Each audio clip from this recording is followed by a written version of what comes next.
Lebbeus Mitchell, Bobby in Search of a Birthday, written by Lebbeus Mitchell and narrated by Philip Chenevert.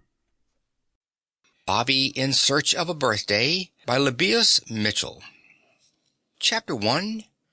Once when Bobby wasn't left behind. Bobby North went out into the front yard by the iron gate between the two tall stone columns to watch the horses and wagons and mobiles traveling up and down that invitingly dusty and mysterious road that he was forbidden ever to set foot upon. He knew he could crawl under the gate, he was so little, and raise clouds of dust by dragging his feet in the road, as two small boys did who passed by and stopped to gaze in wonder at Bobby and at the big brick house set back in the yard among some trees.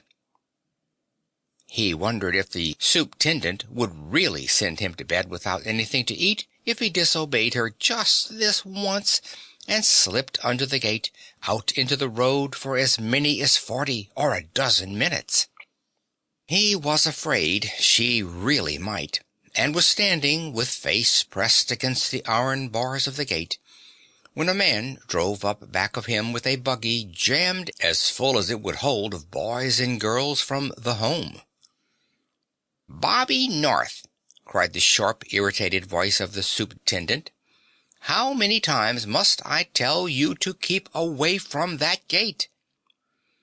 He turned clear around and saw on the porch the tall, thin figure of the superintendent. The man in the buggy jumped out to open the gate. Bobby stepped back from the graveled road, for he knew by experience that it is always safer, if you are a small boy, to keep out of the way of grown-ups.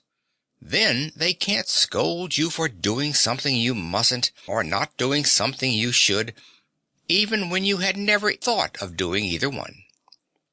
He looked up longingly at the buggy load of boys and girls who were going to explore the mysteries of that delightfully dusty road and not coming back for maybe 40 or a dozen days.